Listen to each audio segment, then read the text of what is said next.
Hello beautiful soul! Welcome back to my channel. This is my channel from Japan, Kabayan Scorpio. This reading is for you. March 30 to April 5. Maraming salamat muna sa mga subscriber, new subscriber, cross-watcher, at sa mga bagong pasok dyan. Welcome na welcome kayo sa bahay ni Ate Aimee. Salamat din sa nakataba ng puso ninyong mga comments at sa mga nagpa-personal reading. Marami pong salamat. Scorpio. Kung gusto niyo na energy niyo lang talaga, ang gusto niyo makuha natin, all the details para sa personal reading ay nasa baba ng video na ito. This is a general reading. Magkaiba ang general reading sa personal reading. Kunin mo lang ang sayo at itapon ang hindi sayo. Maaring ito isa vice versa. Energy mo, energy ng person mo, o energy ng malapit sa puso mo. Nangyari, nangyayari, or mangyayari pa lang. Just your own intuition, lawakan natin ang ating isipan. Marami kayo energy sa mundo ito. Gawin nyo lang itong guide. At hindi ito ang magpapabago ng inyong buhay, okay? Kayo pa rin ang kikilos. Okay, so ngayon sa nakita ko sa'yo is just try to make it balance to focusing more into yourself, no? Sa nakita ko dito, nagkakaroon ka ng two choices of life. Nandun yung mga situation na nakikita ko na parang nagkakaroon ka ng mga doubts sa mga actions mo this time o mga plano mo, no? O maaring you are waiting for something. Nandun yung iba sa inyo, you don't know how to proceed. If you take it action or not, hindi yung mga sitwasyon na nagdi-decide ka kung mag-i-stay ka ba or mag-go ka sa mga action mo this time. Sa nakikita ko, nagkakaroon ng mga pagpaplano. Pero you need to be very careful sa mga pagpaplano, no? Sa nakita ko dito. Someone spying. Okay. Ang nakikita ko sa'yo dito, magiging, you try to work out yung mga bagay sa buhay mo, lalo when it comes to a money this time. Andito yung situation na binibigay mo yung effort and you are focusing sa mga bagay alone, no? Sa mga bagay mo this time na maging stable sa buhay. Nagkakaroon o nagiging magulo yung pag-iisip, nagkakaroon ka ng mga wishful thinking sa buhay mo sa ngayon, pero pinipilit mo magpakatatag doon. Sa nakikita ko dito, may mga sitwasyon na nagkakaroon ka ng mga deep wound, mga sitwasyon na there's a sadness or a pain, na naghahanap ka ng tamang direction sa buhay mo. May iba sa inyo, maaring marami kayong iniisip every night, sa nakita ko dito. Ay maaring may mga inu-illusion kayo, sa nakita ko dito, at may mga, iba dito may sikreto, or maaring iba sa inyo hindi gaano nakakatulog sa gabi, kung kinakailangan magtulog-tulog din kayo pag may time.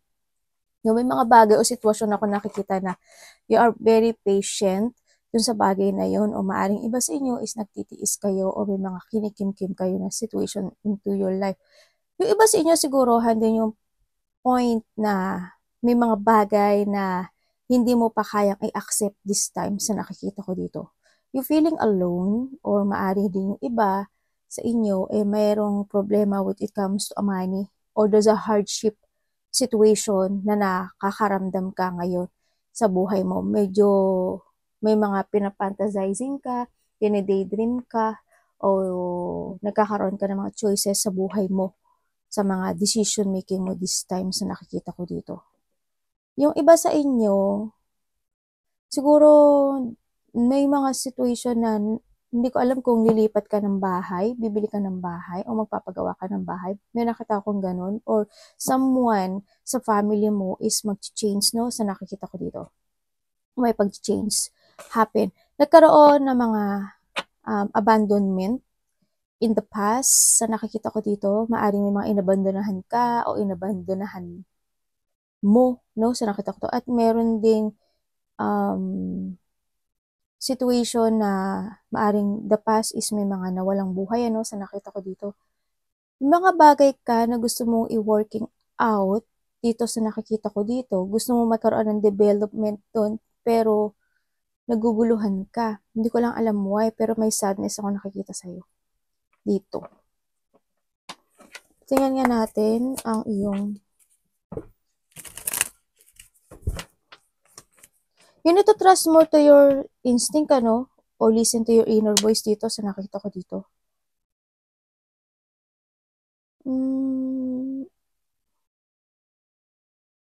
Nagpapakatata ka pero you're lonely, no? Sa nakikita ko dito. Or may mga feeling emotions ako na nakikita sa'yo dito.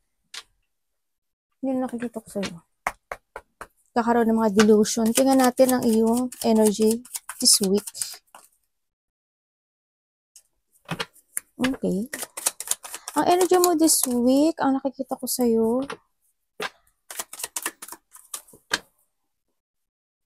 okay, andito ka na sa sitwasyon mo na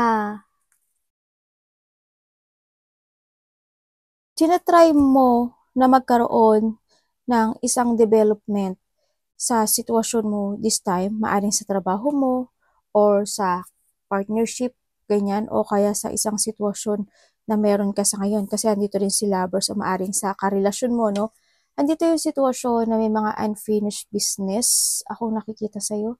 Ang energy mo kasi is nakikita ko ito parang may mga bagay na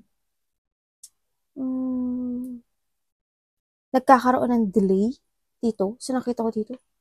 Nagkakaroon ka ng delay. Nakikita ko yung pain mo, yung thinking mo, kasi may mga bagay na hindi mo siya kayang i-let go this time. Pero siguro you're trying to develop yung bagay na yun. No? Parang yung energy mo this week, parang you're trying to develop yung partnership or collaboration man yan sa isang tao sa buhay mo, maaring karelasyon mo, magulang mo, kapamilya mo, yun nakikita ko dito. Kasi may mga bagay na hindi mo pa kayang i-let go this time sa nakikita ko dito. Siguro sinusubukan mo siguro magkaroon ng development doon sa nakikita ko dito. May mga bagay din ako na nakikita dito na, yun nga, tulad ng sabi ko sa iyo dito, yung hindi mo pa na-accept. Ganun.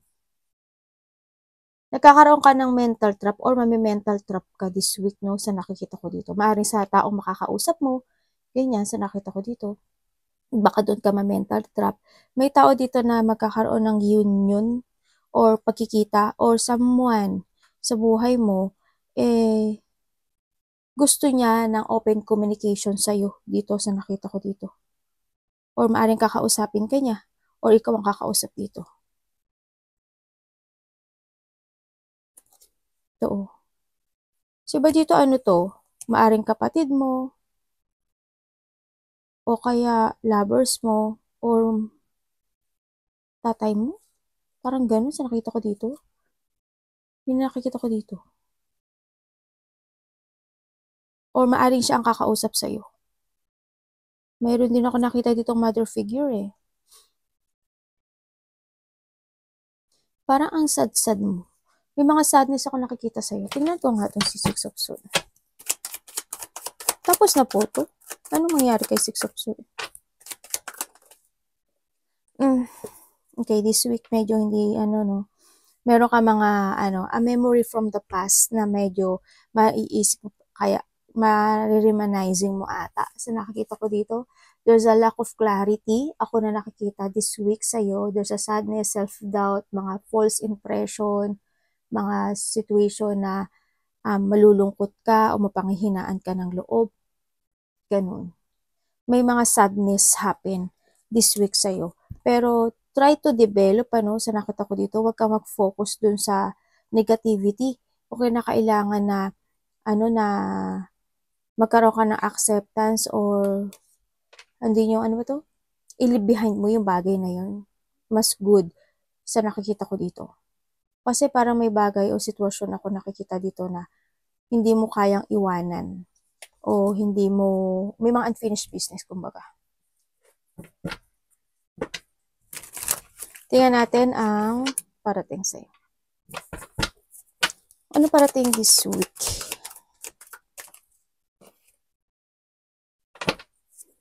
Parating sa Six of Pentacles. Uy. Okay, ang parating sa'yo ay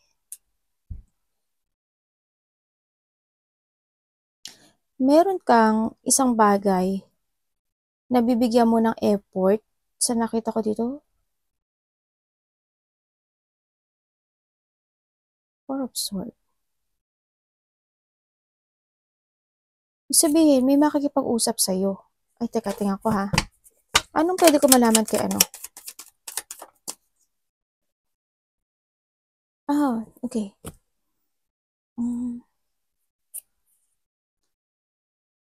Okay. Meron kang, may kakausapin ka or may tutulungan ka? yung magbibigay ka ng advice or support sa isang tao, maaring babae, sa nakikita ko dito, no? Or yung tao na to is bibigyan ka ng support or advice. Vice versa mo. Ang nakikita ko dito, siguro tulong or advice, parang may pagtulong ako nakikita dito. Na tao na kailangan ng kalinga or self-care o alaga, no? Sa nakita ko, baka doon ka magbibigay ng effort dito sa tao na to. Yun. Sa nakikita ko dito may tutulungan ka or maaaring itong tao na 'to is hihingi sa'yo ng tulong, vice versa natin. Parang nandito rin yung this week ang parating sa'yo is may mga you're taking a responsibility sa mga gagawin mo this time na goal dito, no, sa nakita ko dito. Hindi ko lang alam bakit there's a victory and success happen sa'yo this week. Hindi ko lang alam kung ikaw mapupunta sa maraming tao. Parang maraming tao ako nakikita. Parang you will become a center of attention or may pupuntahan ka na maraming tao. Parang ganun ang nakikita ko dito. May maaring iba dito may lalakarin. Yun ang nakita ko dito. Tapos yun ang nakikita ko. Magkakaroon sa iba sa'yo na give and take situation. Ganun. Hindi ko lang alam kung baka artista ka, baka meron kang kakausapin o may taong kakausap sa'yo na mother figure or kasama mo siya sa mga lakad mo or may mga situation din ako na nakikita na mas more magiging responsable ka this time sa mga gagawin mong decision sa ngayon, Sa nakita ko kasi marami kang idea or marami kang maiisip this time sa nakikita ko dito na mga gusto mong aksyonan o gusto mong gawin. Sa nakita ko dito. Yun ang nakita ko.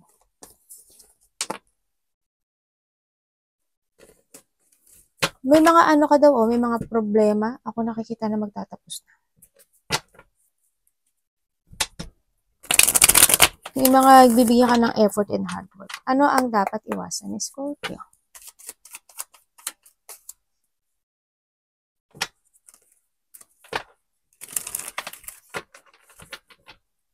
Bakit po? Ano yun? Ano ba yan?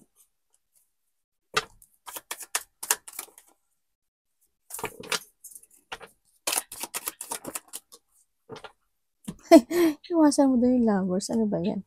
Kaloka naman tong card mo. Okay.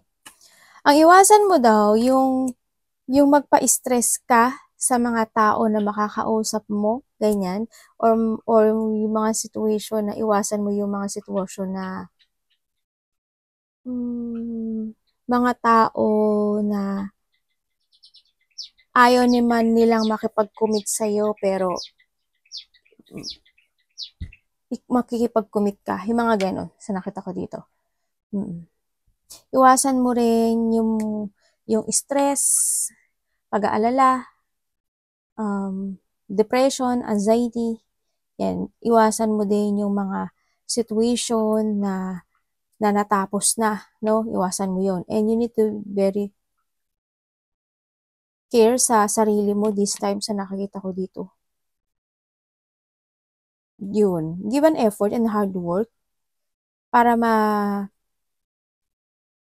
mawala ito sa'yo. Ito si Nine of Swords sa nakikita ko dito. No? Kasi ito yung maaari may mga alalahanin ka or may mga tao o may tao ako na nakikita dito na ibibigay mo yung effort mo and hard work mo pero maaari hindi niya makikita yon sa nakikita ko dito. Maaari may makakausap ka o care ka dun sa tao na yun pero siya hindi naman siya care sa'yo. Diba? Iwasan mo na lang yon o kaya bigay mo na lang yung effort mo if you want, diba? Nakita ko dito. Kung ayaw niya sa'yo, edi wag. Pero at least, binigay mo yung effort and hard work mo sa kanya. Ganun. Tsaka iwasan mo yung mga situation na may mga bagay kasi na parang pagsisisihan mo rin kasi, Parang, siguro may isip mo na, ano ba ito binibigay ko yung effort ko dito sa sitwasyon na to, tapos hindi nila nakikita. Yung mga ganun. Okay lang yun, dermatology. no? Gawin mo lang yung mga gusto mong gawin this time, i-end mo na lang yun, ganyan. Mag-focus ka na lang sa mga situation mo na gusto mong mangyari into your life. Then to focus dun sa mga tao na hindi nila makikita yung effort mo. Love. Love is sa lahat. No? Sarili, pamilya, magulang, anak. Kamusta ang love niya? Ay, devil daw. Ano ba yan? Yung love mo? Anak, ano ba yan? Kalokohan ka na naman. So, anak ko, lakas mag-trip. Okay, when it comes to a love, so nakikita ko sa'yo dito,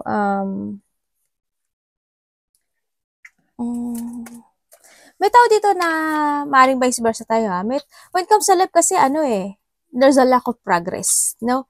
Parang hindi ka naman willing na magkaroon ng more on development kung meron kang love ha, sa nakatakot ito. Or vice versa. Parang hindi ko nakikita yung development dito sa love na to. Maaaring isa sa inyo is nagiging irresponsible, ganyan, or handoon yung situation na hindi kanya pinapahalagahan o hindi mo siya pinapahalagan, yun ang nakikita ko dito. Walang pagpupursige na magkaroon ng magandang patutunguhan yung relationship na to sa nakikita ko dito. Ganun. Hindi nag-overflow yung love nito no, situation na to. Yun na nakita ko ha, dahil sa lack of trust or isa sa inyo, sabi ko nga sa inyo, irresponsible or hindi siya focus o hindi siya nagpapahalaga dito sa love na to. Ganun, parang bahala na, okay lang. Or talagang maaring wala lang love sa nakita ko dito. Kasi it's more on pain ang nakikita ko dito no. Ito mo, devil, diba? Lumabas na yun, diba? Tinago ko na nga, lumabas pa rin. Maaring isa sa inyo is nagiging sakim, di ba? Dito, sa nakikita ko dito. Or kung kayo naman nagkahiwalay nitong tao na to, maaring itong tao na to, meron na siyang iba, no? Sa nakikita ko dito. At hindi ikaw yun. At hinanap niya yung pagmamahal sa iba sa nakikita ko dito kasi meron na rin namang iba. Maaring itong tao nito is umalis to sa nakikita ko. At nagkaroon na kayo ng separation. Sa iba naman, you still pa rin nanahan dito sa sitwasyon, pero handun yung pagkakaroon ng, devil. Nandun yung pagkakaroon ng isa sa inyo is nagiging sakim. Pero yung isa sa inyo, tinatanggap nyo na lang kung ano yung nararamdamin yung painful sa relationship na to, sa nakita ko dito. Tanggap mo kung sino kayo sa isa't isa, sa nakita ko dito. Wala ako nakikitang growth Sa iba sa inyo, wala na kayo nito. Kasi dahil sa ibang tao. Kumbaga, wala yung love. Walang nagbibigay ng effort o hindi binigyan ng effort dito. Kung may tao na bago, ako nakikita dito na love na parating, balansehin mo yung relationship nyo ha kung may bagong tao na darating. Kasi ang nakikita ko rin sa kanya, sarili niya lang din ang iisipin niya. Baka ikaw lang yung magpahalaga sa kanya or vice versa. No? Kasi hindi ko nakikita na magpapahalaga yung tao na to. Tingnan natin ang money ni Scorpio.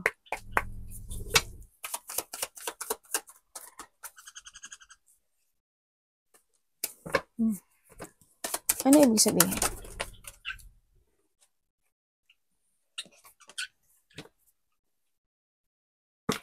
Okay, when it comes to your money, sa nakikita ko sa'yo dito, medyo, siya, minsan okay, sa nakita ko dito. Minsan okay, minsan hindi. No? Minsan na-unbalance kasi yung pera mo. Minsan, tumatapon siya sa nakita ko dito. Nagkakaroon ng delay to success itong bagay na to, no? When it comes to money. Pero, hindi ko naman sinasabi na wala ka. Kumbaga, delay lang yung success niya sa nakita ko dito. Medyo nagkakaroon ng slow siguro, delay, o kaya yung sitwasyon na nai-stuck lang siya. Walang growth, kumbaga. Hindi ko pa nakikita yung growth na yun. Mm. And then sana, no, sana, kasi disbalance to eh. Sana hindi kayo maloko when it comes to a money or madaya, no? Or may taong nandadaya sa'yo. Sana wag naman. Kaya you need to trust more to your intuition dito sa nakikita ko. As in, hindi ko pa nakikita yung growth niya, no? Tsaka, siguro it's time na magkaroon pa man ng more pagpaplano or kailangan nyo siguro ng mag-focus, no? Nagkakaroon naman, minsan, okay naman yung pera po yung nakaraan eh, sa nakita ko dito eh. Okay naman siya. Tapos, ewan ko lang ngayon why, bakit naging ganito yung pera mo. Baka medyo nagkukulang ka sa pag-organize or may mga binabayaran ka lang. Sana hindi kayo makorrupt. Kasi there's a corruption, ako nakikita. Parang may isang bagay na o sitwasyon sa buhay mo na hindi magiging maganda yung buhay. Sana hindi kayo lahat. Anak, sorry. Alis mo na dyan. Opportunity. Okay. Angels. Ano po? About saan po yan? Anak, sorry muna. Alis mo na dyan.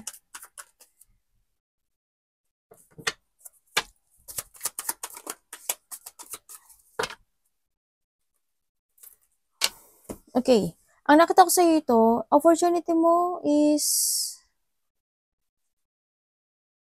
you need to be aware sa mga tao na tutulungan mo, no?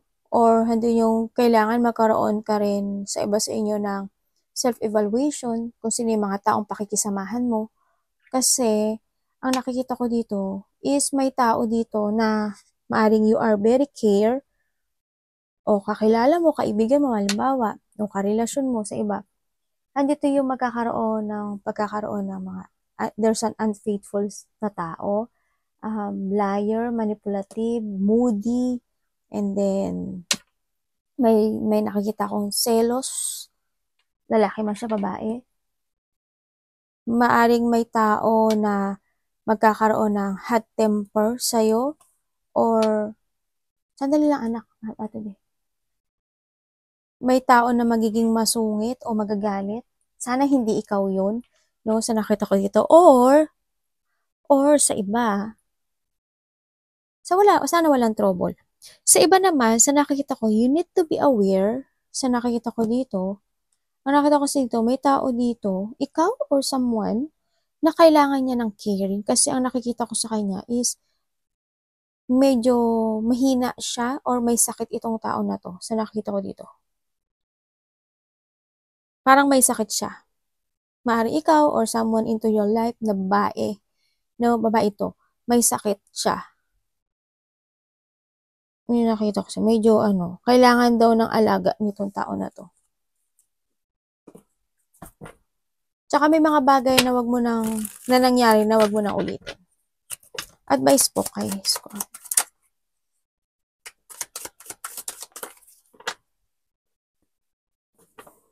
Naku. Ano?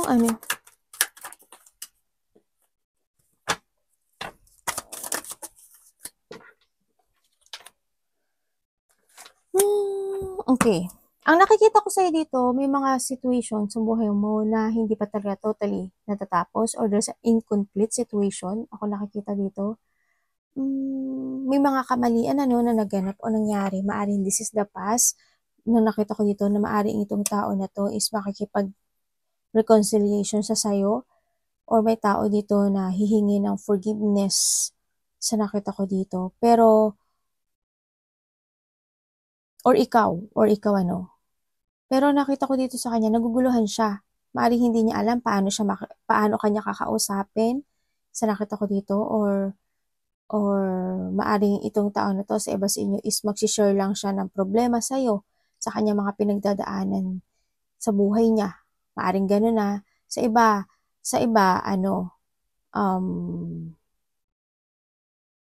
may taong gustong kumonek sa'yo para makipag-reconciliation. Yun ang nakita ko. Kasi parang may unfinished business itong tao na to sa'yo. Maaring family mo, co-workers mo, o karelasyon mo. Anak, baba ka nga muna.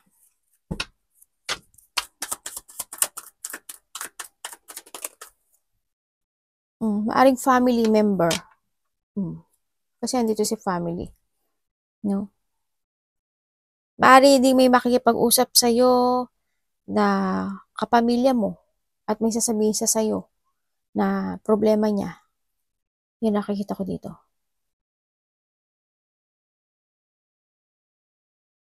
Baka may mga aayusin kayo to fulfill or to achieve. Sa iba sa inyo, magkakaroon kayo ng self-doubt or itong taon to is magkakaroon siya ng self-doubt para kausapin kayo. Vice versahin natin na ganun. Sana, siguro dapas na yun. Kasi may tao dito na minaliit ka siguro nito. Parang may taong nang maliit, minaliit ka niya. Baka wag this time, makipag-reconciliation sa sayo. Sa iba dito, magulang. Or ano nyo, asawa, or karelasyon. Yun. Maaaring minaliit ka nitong tao na to, kanya kung ano, ginudge ka niya, or vice versa. Arigato namaste.